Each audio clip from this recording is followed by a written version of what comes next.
ஹே hi guys. ZN ஷோஸை subscribe பண்ணாதவங்க subscribe பண்ணிக்கோங்க. பக்கத்தில் இருக்க பெல் ஐக்கானை கிளிக் பண்ணிக்கோங்க அண்ட் ஃபாலோ பண்ணாதவங்க ஃபாலோ பண்ணிக்கோங்க. ZN ட்ராமாஸ்னு நமக்கு ஒரு சேனல் இருக்கு. அதில் ரொம்ப மிஸ்டீரியஸான த்ரில்லரான கொஞ்சம் ரொமான்டிக்கான ட்ராமாஸ்லாம் அப்லோட் பண்ணுவேன். அதையும் சப்ஸ்கிரைப் பண்ணி வச்சு உங்களோட சப்போர்ட்டை கொடுங்க. Okay guys, so welcome to the ZN shows guys. தயவு செஞ்சு என்ன மன்னிச்சிடாச், உன் அம்மாவை மன்னிச்சிட்டேன்னு சொல்லு. நான் அவங்க 2 பேருக்கும் தாய் பாசத்தை காட்டலைங்கிறது உண்மைதான்.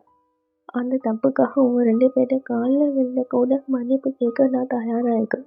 தயவு செஞ்சு என்ன மன்னிச்சிடுங்க.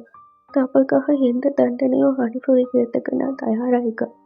இந்த உலகத்துல பொண்ணுங்கிறவ பெத்த தாயிட வடிவம்னு சொல்லுவாங்க. அப்போ உனக்கு என் நிலைமை புரியலாம் காஜல். நிச்சயம் புரியும்னு நம்புறேன். யாரோ உலகம்னு நம்பி இருந்தனும் அந்த புருஷன் இறந்ததுக்கு அப்புறம் என் உலகமே இருட்டாயிட்டு. அதோட உங்களையும் நான் பிரிஞ்சு இருந்தேன். இதெல்லாம் யோசிச்சாவது உன் அம்மாவை நீ மன்னிக்கலாம்லாம் காஜல். இந்த ஒரு தடவை என்ன மன்னிக்கலாம்ல. ஒருவேளை நீ என்ன மன்னிச்சேன்னா உயிர் விட்டதுக்கு அப்புறம் ஆத்மாக்கு நிம்மதி கிடைக்கும். ஒருவேளை நீ என்ன மன்னிச்சேன்னா உயிர் விட்டதுக்கு அப்புறம் என் ஆன்மாக்கு நிம்மதி கிடைக்கும்.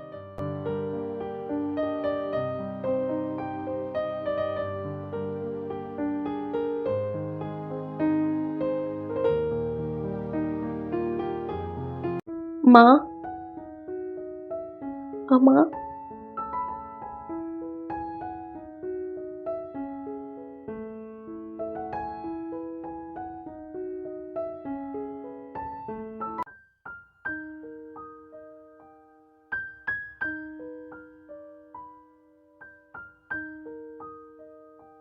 ஆஞ்ச், பாஞ்ச், ஆஞ்ச்.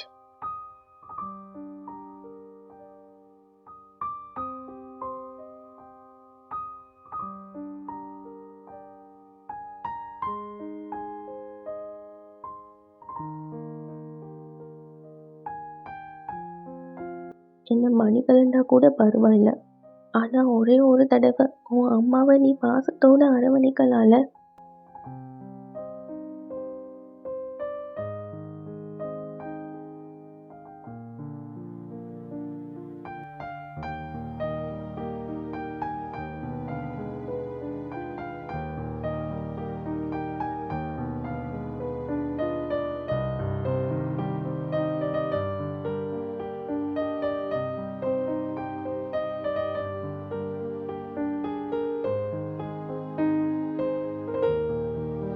இன்னுமா என் மேல உனக்கு இறக்குவான்ல.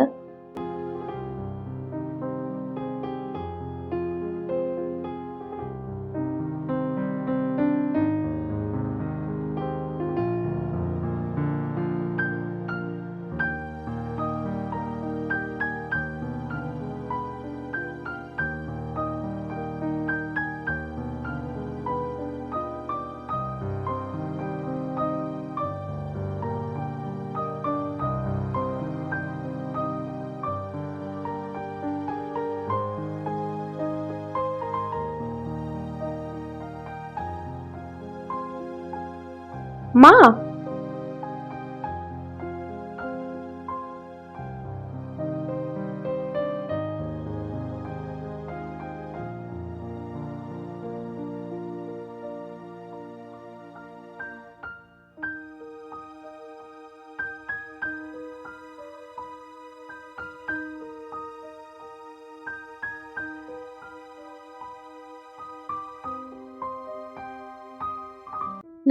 நம்ம எந்த ஆவி சக்தி பத்தி பேசிட்டு இருந்தோமோ அது இன்னைக்கு வீட்டுக்குள்ள 2 வடிவத்துல வந்து நிக்குது. இப்ப நமக்கு என்ன செய்யறதுன்னு புரியல. புரோகிதர் நம்ம கூட இருந்தா நமக்கு ஏதாவது ஒரு வழி சொல்வாரு. ஆனா அவரையும் இப்ப காணுமே. இந்த நிலைமையில இருந்து தப்பிக்க இப்ப என்னதான் வழி? ஒரு விஷயம் மட்டும் தான் புரிய மாட்டேங்கி. அன்னைக்கு மோகனாவை ஒரு சிலையா மாத்தணும். அவ எப்படி திரும்ப வந்தா? அப்பாவே குருமாத சொன்னாங்க. ஒரு கெட்ட செய்தி வேதஸ்ரீ. அந்த ஆவி கட்டளைந்து விடுபட்டுட்டு. அவங்க சொன்ன வார்த்தையை நான் காதலே வாங்கல. இந்த ரூபி ஆவின விஷயம் உங்களுக்கு எப்பயிலேருந்து தெரியுக்கா? யோசனை பண்ணி சொல்லுங்கக்கா. இனி அதை பற்றி பேசி என்ன பிரயோஜனம்? இந்த ரூபிக்குள்ள ஒரு ஆவி சக்தி இருக்குன்னு நான் உங்க எல்லாருக்கிட்டையும் கதறினேன். ஆனால் இந்த வீட்டில் உள்ள யாரும் நான் சொன்ன விஷயத்த காதலே வாங்கலை. எல்லாரும் இன்னும் ஒரு பைத்தியம்னு நினச்சிங்க. நாங்கள் தப்பு பண்ணிட்டோங்கிறத ஒத்துக்கிறோம் அண்ணி. ஆனால் அடுத்து என்ன பண்ணணும்? நடந்தது நடந்துட்டு விடுங்க. அடுத்து நாம் யோசிக்க வேண்டியது செஞ்ச தவறுக்கு பரிகாரம் தேடுறது தான். ஆவி சக்தியை வெளியேற்ற வழியை கண்டுபிடிக்கணும். இந்த தடவை ஆவி சக்தியை விரட்டுறது சுலபமான வேலை இல்லை. மோகனாங்கிறவர் இந்த தடவை அஞ்சிட்ட அம்மா. அஞ்சு தான் நம்மட பலவீனம். அஞ்ச மோகனை நமக்கு எதிராக தூண்டி விட்டான்னு சொன்னால் இந்த தடவை அஞ்சு நமக்கும் மோகனாக்கும் நடுவில் சுவர் ஆகிடுவான். மோகனோட சொல்ல கேட்டு ஆடுவான்.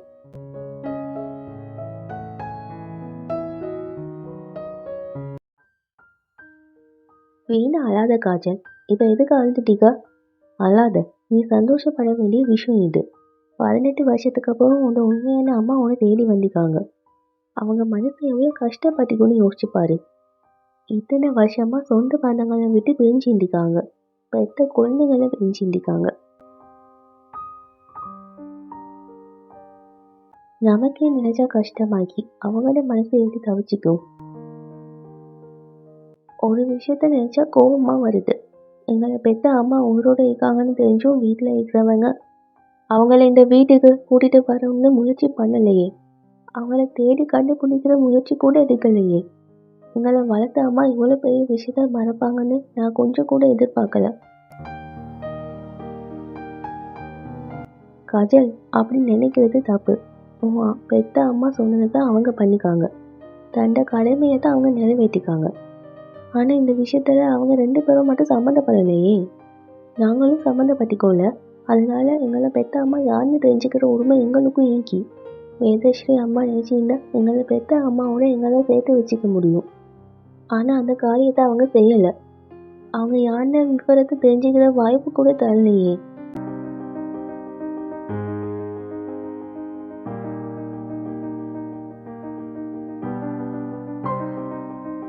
எங்க 2 பேருக்கும் ஒரு அம்மா தான்.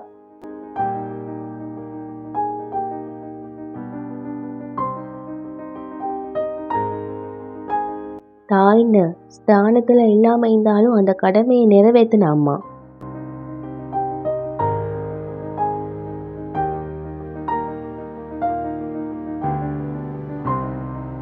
அந்த தாய் எங்க 2 பேருக்காகவும் குழந்தையை பெற்றுக்கிறாதவங்க. பெத்த தாயை விட எங்க மேல அதிக அன்பை காட்டினவங்க. இது வரைக்கும் எங்களோட சுக துக்கம் 2லையும் பங்கெடுத்த தாய் அவங்க. அடுத்தவங்களுக்கு பயந்து எங்களை தவிக்க விடாத தாய். 18 வருஷத்துக்கு அப்புறம் இன்னைக்கு எங்களை பெத்த அம்மா வந்துட்டாங்க. அவங்க வந்த உடனே எப்படி உனக்கு இந்த அம்மாட அன்பை மறக்கலாம் காஜல்?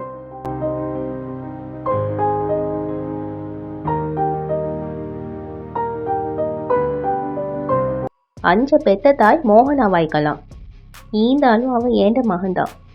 என் உடம்புல உயிர் இருக்கிற வரைக்கும் அவனை எந்த ஆபத்தும் நெருங்க விட மாட்டேன்.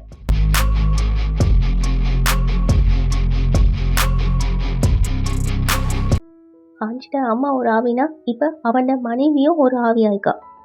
பாவம் நம்ம ஆச்சு. இந்த ஆவி சக்தியில இருந்து அவன் பொழைப்பானா? சேதாலி, நீ என்ன பேசுற? தயவு பண்ணி அண்ணி முன்னால இந்த மாதிரிலாம் பேசிடாத. அவங்க ஏற்கனவே நொந்து பேத்திக்காங்க. நீ இந்த மாதிரி பேசுறதெல்லாம் அவங்க கேட்டா அவங்க மனசை உடைஞ்சு போய்த்தரும். கொஞ்சம் சும்மா இருங்க. மனசுல தேங்கி இருக்கிற வேதனைய வெளியே சொல்லக்கூடாதா? நான் அப்படி பேசுறதால இந்த பிரச்சனை விளைகிறோமா என்ன? இதுக்கு ஏதாவது ஒரு வழி சொல்லுங்க. என்ன செய்யறதுன்னு புரியலையே. அண்ணா வேணும்னா போலீஸ்ல.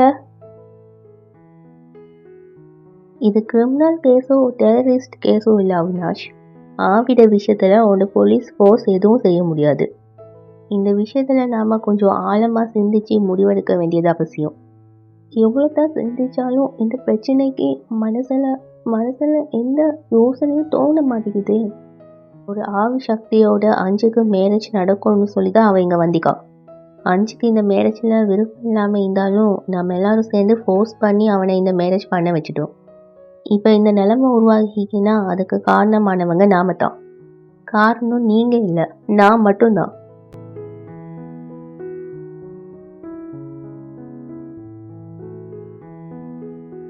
ரூபியை தெய்வ சக்தின்னு தப்பு கணக்கு போட்டேன். 5 மேரேஜுக்கு ஃபோர்ஸ் பண்ண ஒரு தீய சக்தியோட நான் தான் மேரேஜ் பண்ணி வச்சேன். நீ நினைக்கிறது தவறு வேதஸ்ரீ. இந்த வீட்டில் என்ன நடந்துச்சுன்னு உங்களுக்கு நல்லா தெரியும்.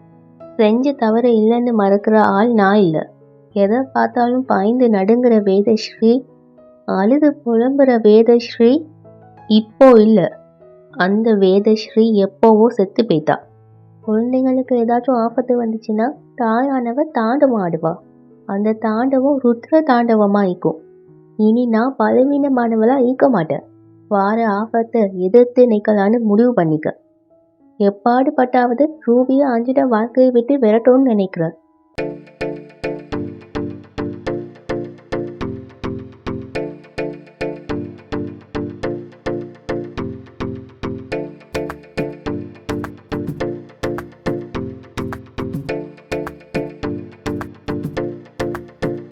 ஏண்ட மருமகளை விரட்டுறதுக்கு உனக்கு என்ன அதிகாரம் இங்கி? என்ன தாய் நீ? பிள்ளைக்கு கல்யாணம் ஆகி 10 நாள் கூட ஆகல, அதுக்குள்ள அவனோட வாழ்க்கையை சீரழிக்கும்னு நினைக்கிற? டிவியில் அத்தை மருமக சீரியல் பார்த்து ரொம்ப கெட்டு போய்தன்னு நினைக்கிற? மோகனா, வேணாக்கா. வேதஸ்ரீ, ஆவேசப்படுறதுல அர்த்தம் இல்லை. நீங்கள் ஒருத்தர் தான் புரிஞ்சுட்டு பேசுகிறீங்க. பல வருஷங்களுக்கு முன்னால் ஒரு விஷயத்த நான் தெளிவாக புரிஞ்சுக்கிட்டேன். இந்த வீட்டில் இருக்கிற 3 அண்ணன் தம்பிகள்லாம் அறிவுள்ளவராகவும் கூடவே ஹேண்ட்ஸமாகவும் இருக்கிறது நீங்கள் மட்டும்தான். 20 வருஷத்துக்கு முன்னால் மிருதுலுக்கு பதிலாக உங்களை பார்த்தீங்கன்னா, ஒரு வேளை இன்னைக்கு இந்த வேதஸ்ரீக்கு பதிலாக உங்களுக்கு பக்கத்தில் நான் எழுதியிருக்கேன். மோகனா, உன் உளறல நிறுத்த போறியா இல்லையா? அவசரப்படாதீங்க அக்கா, இருங்கக்கா. சைத்தானி, சைத்தானி.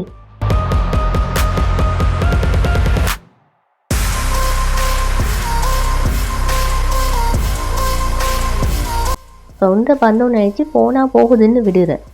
இல்லைன்னா இதுக்கப்புறமா நேரத்தை வீணாக்க வேணான்னு நினைக்கிறேன். ஏன்னா என் பையனுக்கும் என் மருமகனுக்கும் மோதிரம் தேட வேண்டிய சடங்கை நடத்த வேண்டியது. எல்லாரும் வெறுப்பு காட்டுறதை விட்டுட்டு சீக்கிரம் ஆக வேண்டிய வேலையை பாருங்கள். நாங்கள் வரமாட்டோம். நான் சொன்னது உங்கள் காதில் இல்லையா? வாங்கன்னு கேட்கல, ரெடியாகி வாங்கன்னா வந்து தான் ஆகணும். ஒரு வேளை வரலன்னா என்ன செய்வ? ஒரு வேளை வரலன்னா 18 வருஷத்துக்கு முன்னால் என்ன நடந்துச்சுன்ற உண்மையை அஞ்சுக்கிட்டேயும் காஜல்கிட்டையும் சொல்ல வேண்டியிருக்கும். நீங்கள் எல்லாரும் ஒட்டு மொத்தமாக சேர்ந்து அவன் தாயை எரிச்சதை சொல்லுவேன். கொஞ்சம் யோசிச்சு பாருங்க. அஞ்சுக்கு இந்த விஷயம்லாம் தெரிய வந்துச்சுன்னா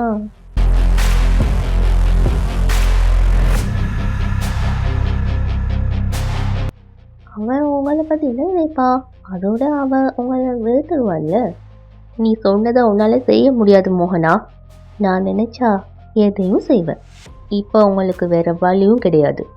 நான் சொல்கிறத கேட்குறது தான் வழி. ஏன்னா 5 பெத்த தாய்னா அதை நினச்சாலே வேதனையாகி. 5 வாழ்க்கையில் வந்து பிறந்தானே, இதுக்கு பேர் தான் விதி. இப்படி தான் நடக்கணும்னா அப்படி தான் நடக்கும். அன்னைக்கு மிருதுளோட எனக்கு மேரேஜ் ஆகின மாதிரி இன்னைக்கு 5க்கும் ரூபிக்கும் மேரேஜ் ஆகிக்கு. திரும்பவும் இந்த வீட்டுக்குள்ளே ஆவி சக்தி நுழைஞ்சிக்கி. அன்னைக்கு அந்த குடும்பத்தில் மருமக ஆவியாக இருந்தா, இன்னைக்கு மருமகளும் ஆவி, மாமியாரும் ஆவி. இதுக்கப்புறம் லட்சக்கணக்கான பூஜைகள் பண்ணதுக்கப்புறமும் உன்னால் என்கிட்ட இருந்து 5 காப்பாற்ற முடியலை வேதஸ்ரீ. இன்னும் சந்திர கிரகணத்துக்காக காத்துக்கிட்டீங்க. அது முடிஞ்சதுன்னா 5 மொத்தமாக என் கட்டுப்பாட்டுக்குள்ளே வந்துடுவான். அடுத்து வாரது ரத்த சந்திர கிரகணம். 100 வருஷத்துக்கு ஒரு தடவை வரையுது. போன சந்திர கிரகணம் அன்னைக்கு 5 மாய வளையத்தில் காய எடுத்து வச்சான். அந்த நிமிஷமே அவன் உன்கிட்டேருந்து விலக ஆரம்பித்தான். அடுத்து வரப்போகிற சந்திர கிரகணம் அன்னைக்கு உன்னால் 5 காப்பாற்ற முடியாது வேதஸ்ரீ. அந்த குறிப்பிட்ட நாளுக்கு அப்புறம் அவனோட உடம்புல ஓடிக்கிட்டு இருக்கிற என் ரத்தம் அதோட வேலையை காமிக்க ஆரம்பிச்சிடும். அவனுக்குள்ளே இருக்கிற கொஞ்சம் நஞ்ச மனிதாபிமானமும் முடிவடைஞ்சிடும். அதுக்கப்புறம் முழுமையாக அவன் என் சக்திக்கு கட்டுப்படுவான். அதிசக்தியாக மாறுவான்.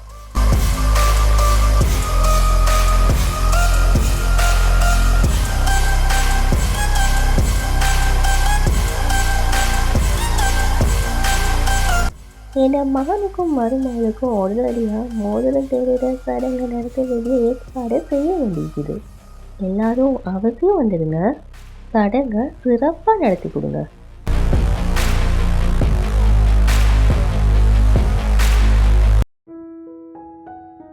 அதில் என்ன பார்த்துட்டீங்க? உங்களுக்கு ஒரு விஷயம் புரியலையா? கண்டிப்பாக பியா கிட்ட ஏதோ ஒரு விஷயம் இருக்கு. பியா தொட்ட உடனே அன்னைக்கு அஞ்ச் அபியை விட்டுட்டான். எல்லாரும் ஒன்றா சேர்ந்து அஞ்சை தடுக்கிறதுக்கு முயற்சி பண்ணாங்க. ஆனால் பியா வந்து தொட்டதுக்கு அப்புறம் தான் அஞ்ச் அவன் பிடியை விட்டான். அண்ட் எனக்கு என்னமோ அவங்க 2 பேருக்குள்ள ஏதோ கனெக்ஷன் இருக்குமோன்னு தோணுது. அந்த காட்டில் நடந்த சம்பவத்தை யோசிச்சு பாருங்க. பியா அஞ்சிட்ட பக்கத்தில் நிற்கும் போதெல்லாம் அஞ்ச் ரொம்ப வியர்டாக பிஹேவ் பண்ணிப்பான். ஞாபகம் டேட், ஆவியை பற்றிலாம் அவளுக்கு நிறைய விஷயம் தெரியும்னு நீங்களே சொல்லிக்கிறீங்களே. இது மாய் வளையம் தானே? இதுக்குள்ளே தான் நான் கால் எடுத்து வைக்க வந்தேன். நீ இப்போ என்னத்தான் சொல்ல வர? ஒருவேளை பியா தான் தெய்வ சக்தியாக இருக்குமோன்னு தோணுது. இங்கே பாரு, ஒரு குறிப்பிட்ட இடத்துல மட்டும்தான் தெய்வ சக்தியானது வெளிப்படும். அந்த தெய்வ சக்தி ஏன் பியாவா இருக்கக்கூடாது? பியா கிட்ட அப்படிப்பட்ட சக்தியோட அறிகுறியை நான் இது வரைக்கும் பார்க்கல. நான் ஒரு தெய்வ சக்தின்ற விஷயம் கூட அவளுக்கு தெரியாமல் இருக்க சான்ஸ் இருக்கு. நல்லா யோசிச்சு பாருங்க. ஒரு பக்கம் அஞ்சுக்கு அவன்கிட்ட அதிசக்தி இருக்கிற விஷயம் தெரியாது. ஒருவேளை அதே சுச்சுவேஷனில் பியாவும் இருக்கிறதுக்கு சான்ஸ் இருக்கு.